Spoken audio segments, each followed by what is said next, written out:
Welcome, everybody, wherever you're watching from. My name is Coach Mary. I coach women facing imposter syndrome, um, burnout, and seeking work life balance, guiding them into leadership. And today on her transformation table, I have the first male guest, Ryan McKinney. He's also a coach. He's a professional development expert. He has years of experience guiding people into leadership, transitions, and finding both their purpose and passion.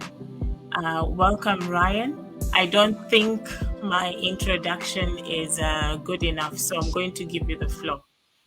No, I'm grateful to be here. Thank you for the warm welcome and the kind words. It's awesome to be a part of what you're doing here. I think this is amazing. So thank you. All right. So I'll get straight into the questions.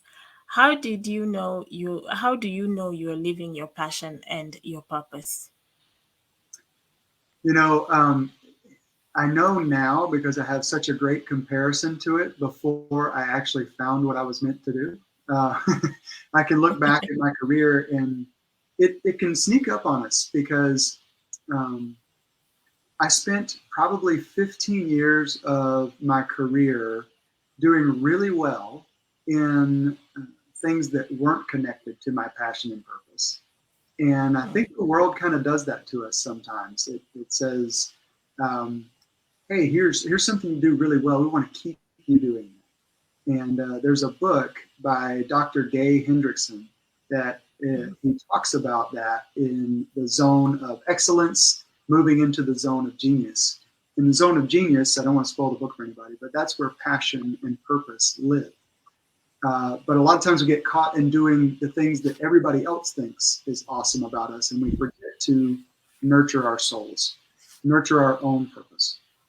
And so when I compare the stark difference of my past, that first 15 years of my career working in corporate, um, and then what I'm doing now as a leadership and development coach and training people, I know I've found my passion. I get to connect with it every day. I get to see the joy that I am bringing in other people's lives because I'm able to open up their minds, open up their doors for them, and help them to see that. And that is truly me living into that purpose every day. Another way is sometimes I have to pinch myself to it. You know what? This is what I get to do for a living. This is pretty cool. So those are kind of the superficial ways that I know I'm connected with my passion and purpose. But it really is about impact at the end of the day. So, how does the lack of passion impact a career or business progression? Hmm. You know, I think people, like, we're amazing creatures. And I think that what happens for us is we get so driven that we're going to prove that we are really good at what we do, or that we can get that next promotion, or that we can do the project better than anybody else. And I think that whatever we set our minds to, we end up doing. Um, However, it creates this anxiety or this expectation of always constantly being better and not just being who we are. And purpose and passion are just the being part. Like, they are just, you don't have to do anything extra. The doing is the byproduct. But the being who you are, that passionate piece, that purposeful piece of you, uh, that is very different than being driven and creating anxiety. So ultimately, the impact that I see it having in the working world today is that people are ultimately ending up burning out. They are they're exhausted, they're overworked, they're overwhelmed. They are balancing or thinking they are balancing lots of different things. And I tell this story about, or I paint this picture of a carnival magician spinning plates on the little rods. And you may have seen that in a magic show or whatever, but they're spinning those plates, and ultimately they'll start spinning more plates and spinning more plates and spinning more plates. And before you know it, they've got all these plates spinning. You can't manage them anymore. And it's fun to watch in a magic show as all of a sudden the plates come falling down. But in real life, that happens to us as well. Right? The difference is those plates end up being a relationship with our children or a relationship with our spouse, or it can be our career itself, or it can be the project we were working on. And we end up spreading ourselves too thin because we think everything is our purpose. Everything is our purpose. And that's because we don't truly know what it is. When you figure it out and you find that passion and you chase it, it's easy to tell the rest of the things that are trying and vying for your attention to stay away. Like that's not where I am. I need to put my foot on.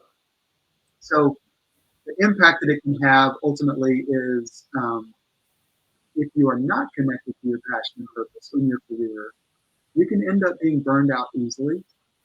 If you are connected to it, you never work a day in your life. Would you say that passion is a skill that someone can acquire? Is it something you can build on like a skill? Personally, I believe passion is. I, I think you can develop the skill to access your passion. I don't think it itself is a skill. I think that it is something that we are born with.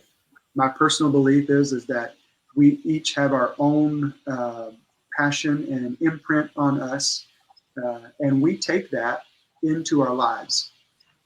The ones of us that are blessed and lucky enough to figure out that passion and purpose in our life, that's an amazing thing. But a lot of people never do. However, to access that passion, there's a type of coaching that I teach called leadership energetics or energy leadership.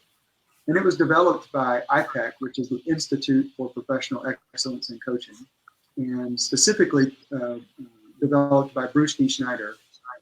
And he talks a lot about two different types of energy, and energy in the scientific sense of energy. So there's this catabolic energy, which is a tearing down, destroying kind of energy, fight or flight type of energy. And then there is anabolic energy, which is growth, healing, joy, passion, purposeful type of energy. And accessing those and recognizing, having awareness of the types of energy that you are experiencing at any given time, just the awareness allows you to step back from it and say, I'm in a very stressful type of energy. And how do I switch that? Or how do I shift that? How do I shift and reframe what I'm seeing here, understand what's actually happening, and then change that over to something where I can access my passion and implement, the purpose for why I'm in this situation. And that in itself is a skill. And I know that's a lot that I just threw out there, but that in itself is a skill. And accessing that passion, learning to recognize the energy you're in, having the awareness, and then shift that over to that more purposeful and passion-oriented energy, that is a skill for sure. I guess my next question boils into your answer, which is how do you start the journey of finding your purpose? What would you advise someone if they feel, oh, I'm not living in my purpose? It's a great question, and you can. Well, I know that you as a coach, you cover that question a lot. You get asked that question a lot too. But how do you begin the journey to start finding or accessing that passion? I think step one is it's really about awareness, having the observable awareness that there is a passion and I don't feel as if I'm living it. That is step one. You've got to be aware that passion exists and that you have one and that you are not experiencing it. And then you can start to explore that journey. Where people get discouraged when looking for their passion and their purpose is a lot of times people will look for a single purpose in life, or they're looking for the one thing that they're trying to do. And ultimately, I think when we're doing that, we're thinking a lot lower than our full potential is. For me, I was trying to figure out when I first started in pursuit of my passion and purpose. What is my purpose? What am I here to do? I started thinking about what role do I want to play. And I think that's way smaller than what our passion or purpose has really gifted us or been given us to do. I was thinking about what job do I need to do that fulfills this purpose or passion in me. And a job is so much smaller than what your purpose is. Um, I could fulfill my purpose being a coach and leadership trainer just as easily as I could do that as a corporate manager or senior director or VP or as a stay at home dad. Because I've figured out what mine is. My personal purpose is to engage, encourage, and equip people to reach their potential. So I can do that in any place, but you see how broad that is. That purpose for me, I can apply that in many different areas of my life. But for me, that journey, it started with the awareness and then stepping into it and trying to find what that meant and getting a lot of stuff wrong. Give yourself permission to imperfectly step into it and be wrong. It's okay. Heavy doses of grace and allowing yourself to just continually learn will move you closer to what your purpose is. I do tell some of my clients that it's about failing forward um, as you're trying to figure it out. And it's really okay. But I think we are so conditioned not to fail or to make a mistake, not to do something wrong. And I think that that's the wrong lesson because winners are the ones that are rewarded. And we don't see people who have lost something as having actually learned better what not to do and how to do it better. So, would you say that purpose and passion is all about mindset? I think finding purpose and passion is all about mindset. I think it really is. It's about, I mean, and with mindset, people, they often like to use that word and think of it as uh, I'm just changing my mind, or I'm just going to say something different, and then I'm going to show up that way. Now that can help you to show up that way, but what we're talking about when we say, as coaches, when we say shift your mindset, we mean you shift the thoughts and beliefs, you shift the emotions and feelings, you shift every bit of it so that you show up how you're intending to. And when it comes down to purpose, I mean, really one of the best questions that I like to ask people when they're failing forward or stepping into it with imperfect action to kind of get them moving and create some momentum for them is, how do you want to be remembered? When it's all over, you're, 80 years old, 90 years old, 150 years old, who knows, right? Yeah. But when it's all over and people remember you and are talking about you, what is it that you want them to say? And then thinking about that will kind of move you in the direction of, okay, well, I want people to remember me for someone who's caring. I want people to remember me for somebody who always lifted other people up. I want people to remember me for someone who um, uh, is helpful, and any wisdom that I may have, I am willing to share. I want them to know that that is the type of person that I was. And I want them to remember that about me. And then that imperfect failing forward kind of action was, is that how I'm living today? And the answer was startling. And it was, no, it's not. Right. So then I can start to move forward towards that passion and purpose that I've predefined. And guess what? The target moves a little bit as you start that journey, and things change. You start to learn more about yourself. You learn more about how you want to show up. And when you do that, ultimately you can get to a place where you can feel really comfortable about what that purpose is. And then instead of thinking purpose is way out there somewhere that you have to go find, you start finding it in everyday activities. How am I doing that today and connecting it? Well, you're a coach. So, how has this experience, what has it taught you about yourself? The more you coach people and the more you help people shift their mindset and learn even about themselves. People ask me a lot of times, they'll say, how are you qualified to coach this? You haven't done this, or you haven't done that, or you haven't done this. And the standard answer for coaches is, you don't have to necessarily have experienced something to be a good coach at coaching someone to do something.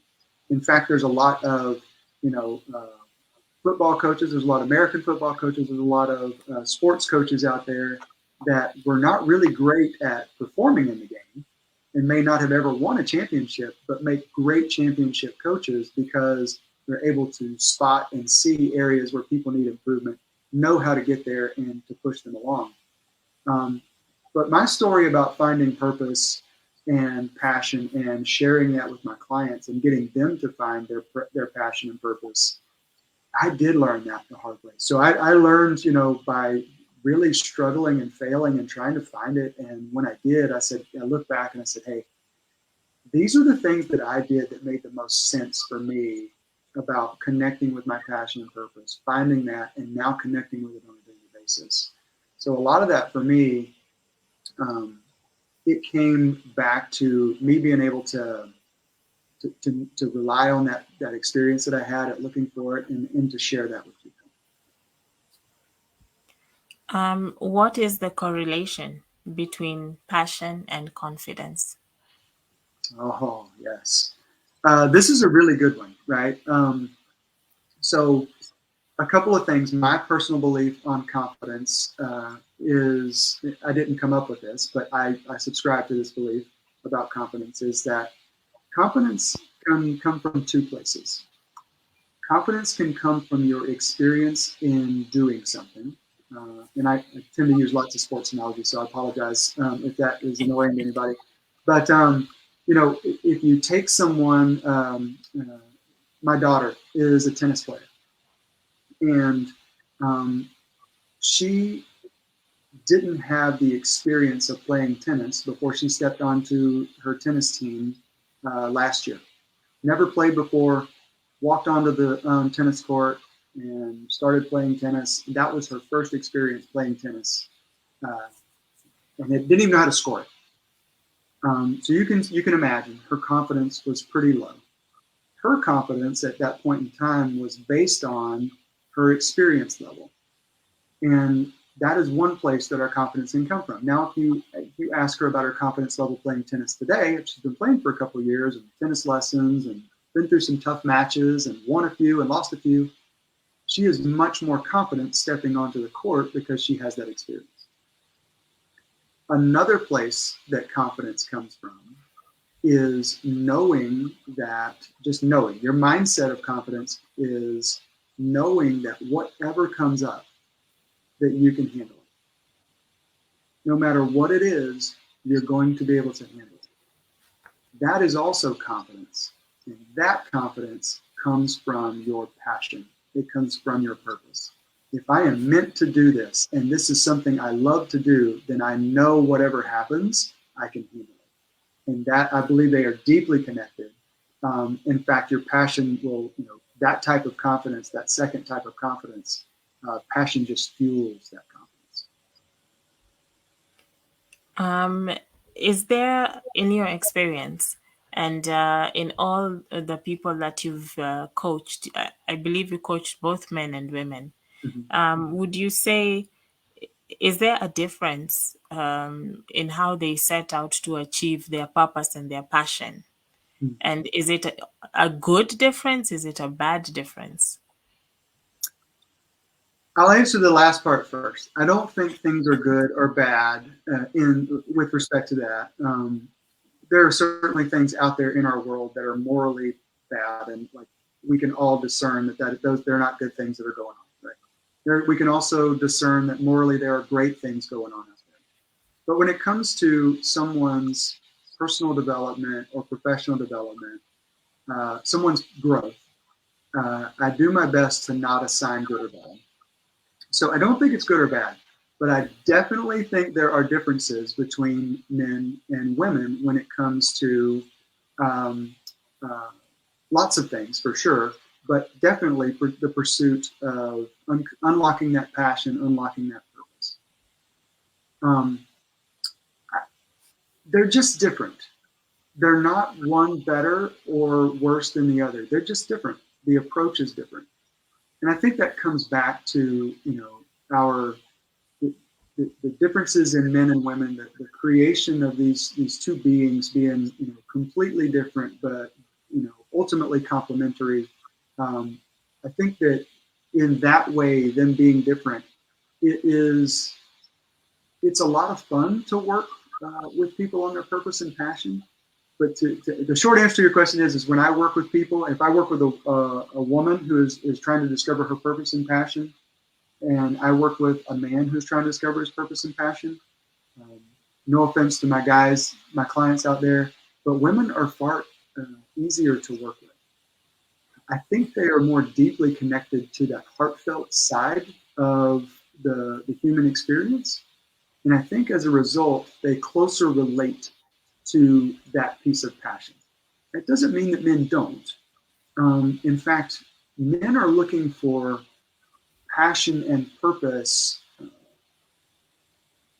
in my experience, not as much for the fulfillment piece of it, but almost for the validation. And when I'm working with women, it's less about the validation and it's more about the fulfillment. It's more about I want to know that I'm living from who I'm supposed to be, and men are more I want to know that I've been doing this the right way, or if I haven't, what do I need to do? And does that make sense? Yeah, I think you're saying women are looking more into the am I doing what I'm supposed to be doing on this earth, and men are looking more am I doing this the best way that I can possibly do it to achieve the best A lot of in times, yeah, my yeah. It's yeah. it's a little it's the difference is a little subtle, but it's definitely there, and I think that that just speaks to the good things that are differences about men and women. I think it's also the expectation that men have that they are providers. Mhm. And so their thinking is a bit hardwired towards providing and providing successfully, not just providing, but being able to give not just what you're supposed to, but to go above and beyond. Absolutely, and you saying that just triggered something in my mind. When working with men, they are looking for that what that purpose is, so that they can like the journey's over. I found it. Like I know that now. That's what I'm supposed to do. Okay, I know that answer. Check that off. I know the answer. And women are much more attuned to, oh, well, what does that mean now?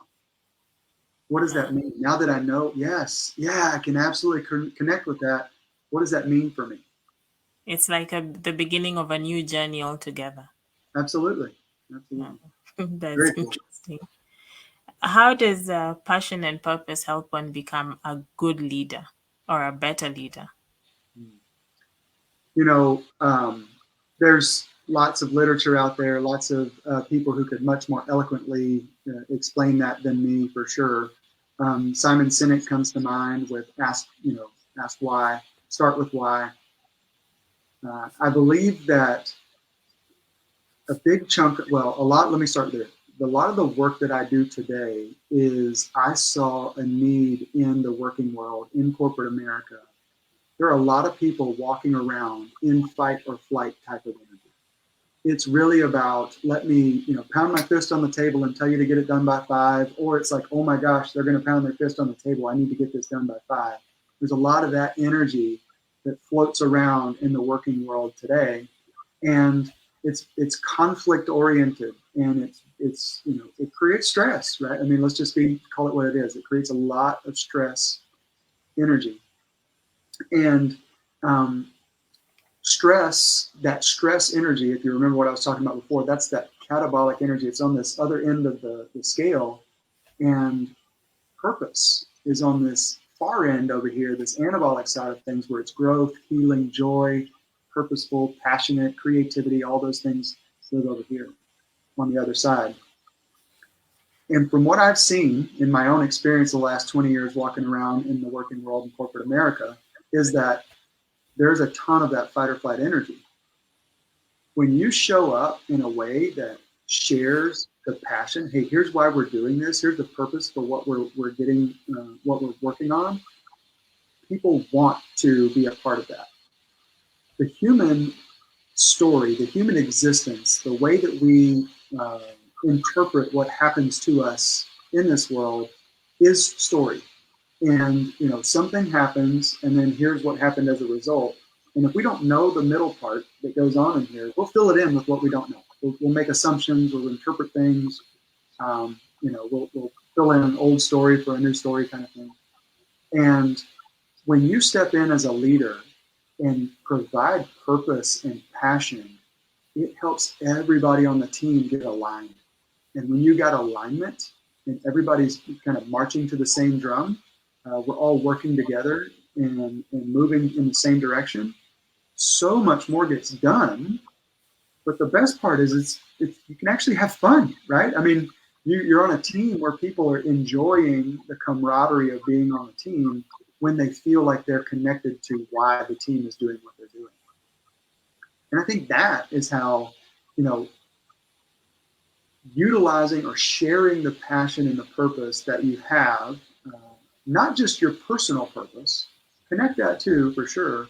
But when you connect the ultimate purpose of what we're doing, why the team exists, what we're working on, and you're able to put that in place too, now we've all got something in common that we can move together with.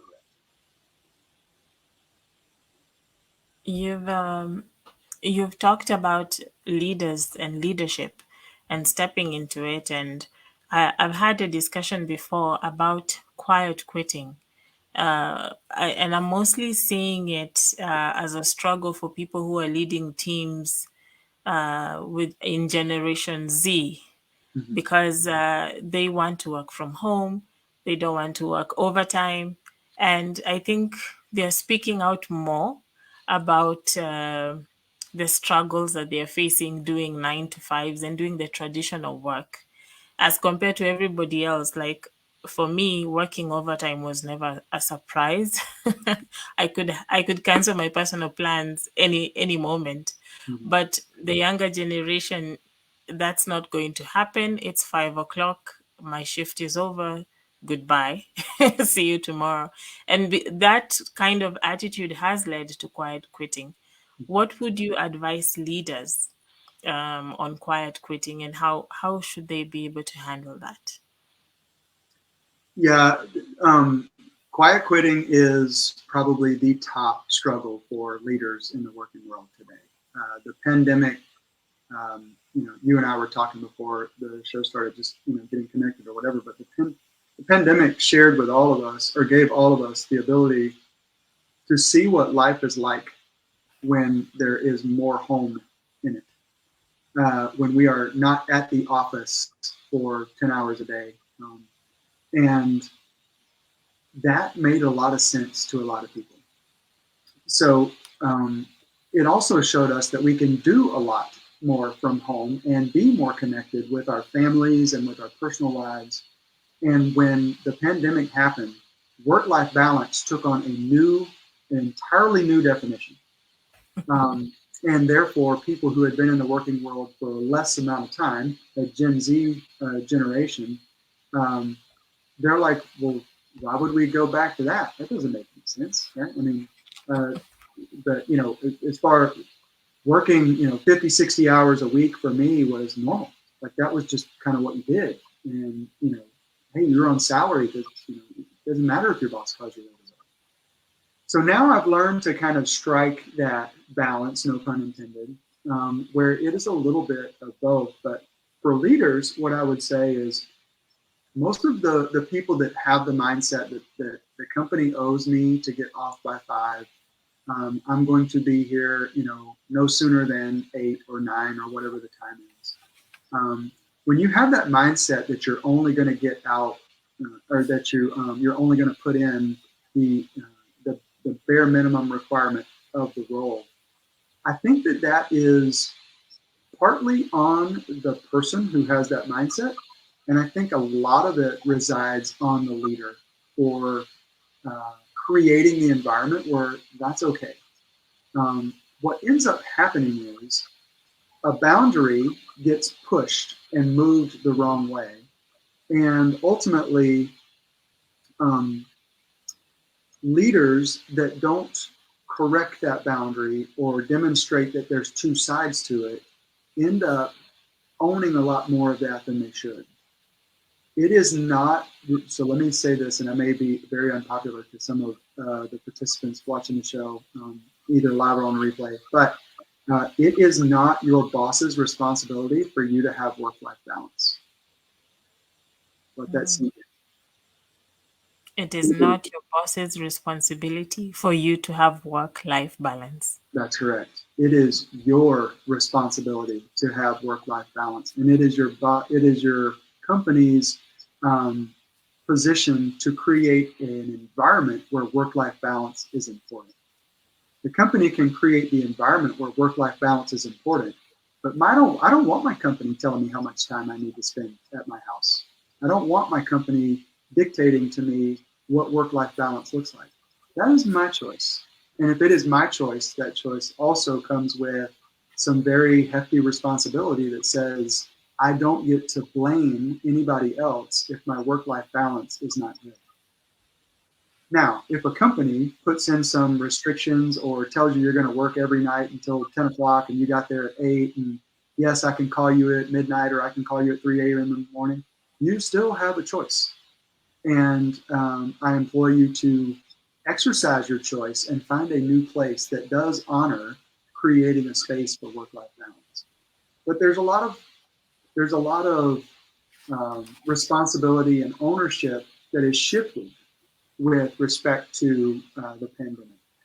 And as a result, what's happening is you got silent, and I explain this to all my leaders. You say people are quiet quitting, and they are, but that's because you're not starting a conversation. Get engaged with your employees. I would tell the leaders, get engaged with them. Let them know, A, that you are willing to invest in them, and that just not just in some leadership program or whatever it is. Those are great, but that you're willing to invest time in them, that you want to get to know what's important to them. And as a leader, I want to know the people on my team. I want to know what work-life balance means to them. It might be different for person A than it is for person B. And as the leader, it is my responsibility to create that environment that says, we're going to honor work-life balance as long as it's within our guidelines and as long as it makes sense and doesn't hurt somebody else on the team. We're going to honor work-life balance around here. And then I would say, as the leader, you need to take that and hand that over to your team, and each team member define what that is. Let's have a conversation about it. Because when you create that clarity about work-life balance, then and only then can you hold accountability, right? Then and only then can you hold the accountability on the organization for creating the environment, and then and only then can you hold the accountability for the amount of work-life balance that you have. And that includes being able to say, hey, when I feel like my work-life balance is being breached because the company's doing something that I don't like, how is it that we will talk about that? What language will we use? What mechanism will we have that dialogue so that there's an open line of communication? So quiet quitting, in the way that I explain it to people is, yes, it's quiet quitting because people aren't telling you they're leaving, they're going somewhere else. The general reasons people think is because it's the grass is greener on the other side, I'm going to make more money. But what it is that they don't feel like somebody's listening to them. And the reason it's quiet quitting is not only because people are leaving without saying something, it's quiet quitting because they're leaving without anybody have talking to them about what's bothering them before.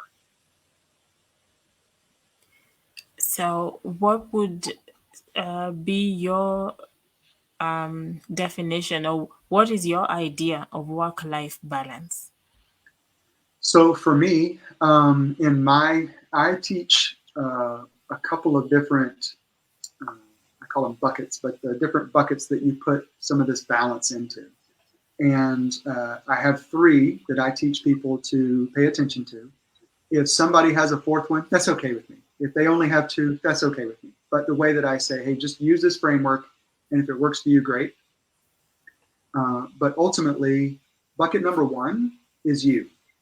You have to know that spiritually, mentally, emotionally, physically, socially, environmentally, that you are okay. that you're doing what you need to do to not only maintain who you are, but continually grow and nurture the person that you are. The second one, and I'll tell you why these are in this order in a moment. The second one is relational, and this is your family and friends. Um, some of these will overlap a little bit, but this is your family and friends. Are you connected in supporting your family? Is your family connected in supporting you? Do you feel like there's a good, appropriate amount of time in your mind of what that looks like? And then the third one is professional. Uh, Although our life is not our job, we as human beings like to know that we have made our mark on the world, that we are doing something that creates an impact, and ultimately we'd like to get paid for that as well. And professionally, that's important. So professionally, do I feel like my bucket's filling up, or do I feel like there's leaks? Right? And the reason that I do those in that order is because a lot of times people go, "Isn't it selfish to start with yourself?" Not really. The reason is because if I fill up my bucket, I can pour that into my family, and I can pour that bucket into my profession. But if all I'm doing is filling up my professional bucket, right, I can't turn around and pour that back into myself, really. If I start pouring into the other ones with an empty bucket, nothing happens. So ultimately, I need to fill up my bucket first, and then what overflows from that would then go into my family, go into my profession. So, people then, when I tell them there's three, they usually go, "So you just cut it by thirds. It's 33% for each one." And the answer is no. And the other answer is it depends. When I first started my coaching practice and leadership training business, there was a bigger percentage that went towards professional, and a smaller percentage that went towards family, and a smaller percentage that went towards self. But I knew that. I had an awareness of that. And I sat down and I talked with the people important to me and said, "Hey, for a while, I'm going to be spending a lot more time getting this thing up and off the ground because it needs it right now. But it'll be for a season. And then that will allow me to come back and be more engaged here at home, or more engaged, me telling myself, be more engaged in doing the things that I love to do." So in other words, I'm a runner and I like to run and exercise and stay fit. And I knew that when I was doing that, that I was going to lean away from some of those fitness practices. But I knew that it was a choice I was making. I think where work-life balance gets off kilter is when people aren't aware. The ebbs and flows are going to happen. You're going to have a bigger percentage in one or the other at any given point in time. But being aware that it's happening and making a conscious choice to do it, I think that's where we actually feel the control or the balance that we're looking for. Um, I've spoken to some of my clients who are dealing with burnout, and their main point or complaint has been, okay, I know that I can do this, I can make changes to make sure that there's work life balance, but I also know that my company is not going to change to facilitate an environment that allows me to do less more often, or to rearrange my life. So basically, I need a new job. Uh, but of course, work is not just waiting for you outside, at least not for everybody. Right. So, what would you advise that person who is aware that this is a problem and they're feeling stuck in that environment? Is getting a new job the only solution? Is that the only way out? So first, I don't think it's the only way out. And I think it's much, let me say this, if the environment is harmful to you spiritually, mentally, or emotionally, uh, and there is no changing the environment, sometimes it's okay. Find a new job. If you have made the decision to find a new job, but there are no jobs right now, and you are still required to pay the bills and still required to make ends meet and all that good stuff, please do not quit your job unless it is harmful to you in some way. Uh, there are tactics that you can use to start reestablishing some boundaries. And I think what we're talking about is the boss, and I'm gonna, I'll make up a boss here, but I had a boss in the past that would call me and say, it's 9:30 at night, and expected me to answer the phone. That was just an expectation. And we had a conversation about it one day. I didn't eloquently put this one. I just said, hey, I noticed that you called pretty late last night. And he goes, oh, I wasn't late. It was 9:30. I was like, oh, yeah, well, this is the kids were much younger. And I said, well, we put the kids down at 8:30 so they can get lots of rest. And, I was just trying to get things, squared away before I hit the sack. And he's like, oh, I didn't realize you went to bed, so early. And I was like, well, anyway, sorry about that. And he goes, but you're on salary, so I need to be able to call you. Whoa. Just because I'm on salary doesn't mean that you have the right to call me at 9:30. You can call me, but don't expect me to answer the phone. So the next time that I had a situation like that arise, I used this tactic. I did not answer the phone. And I said, this person was texting me the second time that this happened. They would text me all hours. And the kids are older at this time. We weren't going to bed as early anymore, but they were still texting all the time, all kinds of things. And it was about things that could wait.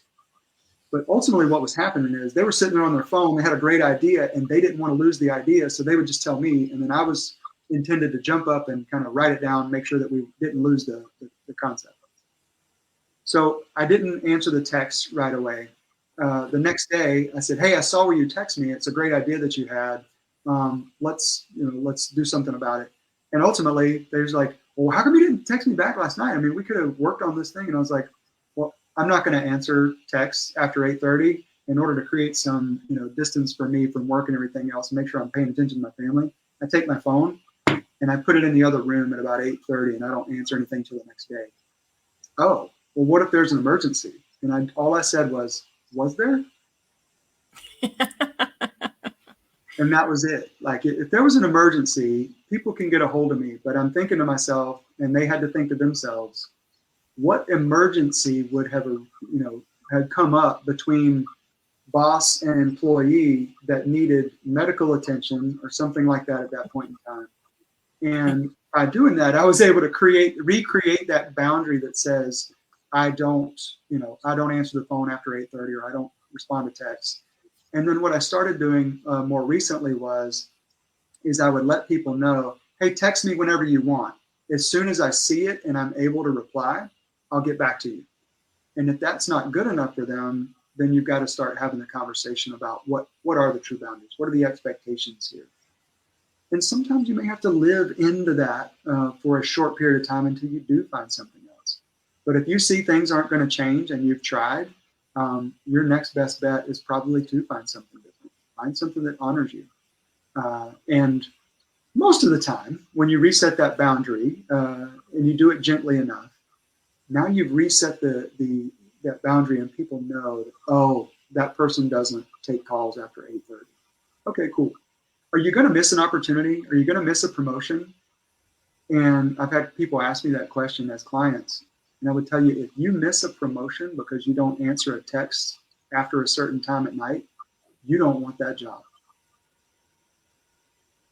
Now, that doesn't mean you're not going to work overtime. It doesn't mean you shouldn't answer text after hours. It doesn't mean any of those things. There's some, go fight, win kind of stuff you want to do as a team and move forward, but it should not be the norm. It should not be every day answering texts like that. Hey, we're working on a big project. The deadline's coming close. We're trying to get over the finish line. Am I going to step up and step away from dinner to make sure that it does? Absolutely. Am I going to do that every day? Nope. That's very true. What's on the horizon for people you serve? That's a great question. For people that I serve, so I started a professional development group called the Leads Academy this year. And I started it as a pilot program. And ultimately, it is a program where people that I have coached in the past, or someone who's gone to one of my retreats, you serve female clients. In my retreats, I serve men clients. I take men on a men's retreat. Typically we'll do a 6 or 8 week course once a week. They come together and learn a lot about themselves. Passion and purpose is part of that. And then we take a 4-day retreat into the North Carolina mountains, and we do some leadership training. We do some fishing. We do some, sitting around a fire and talking. We do some accountability kind of stuff, pushing each other, that kind of stuff. But the people who have been through those programs, then they wanted something more. And I wanted to create an ongoing leadership development program. And that's what the Leads Academy is. It includes a mastermind portion of it. So these professionals can come together and push each other, give each other ideas, and have the benefit of having a certified coach in the room with them to continue to grow. And then they also have group coaching where we'll have a topic around something not unlike this, like passion or purpose, and we'll get other people's ideas about that kind of floating in the room and have conversations about it. And then there's also a leadership course that is a pretty extensive year-long program that teaches how do you overcome limiting beliefs, how do you bust down barriers in your life, how do you get the right relationships, how do you define your passion and purpose, how do you continually get the leadership skills of leading a team, or how do you overcome quiet quitting. Lots of different topical things are in there, but those are on the horizon for the people I serve. It's going to be launched here in Q1 in earnest, and the pilot program's going good. There's some things we changed, some things we stopped doing, some things we started doing as a result of piloting it, so it's always good to try things. But I'm so excited for that because it kicks off in a big way in January. Well, I think that we can all look forward to that. In case people who are watching a replay on YouTube, you should check the description. Ryan is going to share with us how we can reach him, all his links, his website, and you can be able to be a part of that. So, if we forget everything that you have talked to us and shared so generously, what is the one thing? What's your last word that you would like us to always remember? Step into things with imperfect action. Don't wait for things to be right or perfect or even great to start, because you won't start. Just start. Just start. Step into things with Yes. Action. imperfect action. Don't wait for things to be perfect. That's right. Well, I think that that is the best advice you could give anyone, especially with the new year that's coming up. So I want to say thank you so much for being with us today. You've given us a lot to think about and a lot to digest, and it's pretty exciting. Like I said, if you're watching in replay and even on Facebook, I am going to be posting all of the links of how you can reach Ryan, be a part of his program, and thank you so much once again. Thank you so much, Mary. Awesome. Thanks, everyone. Thank you. Have a good day. Bye.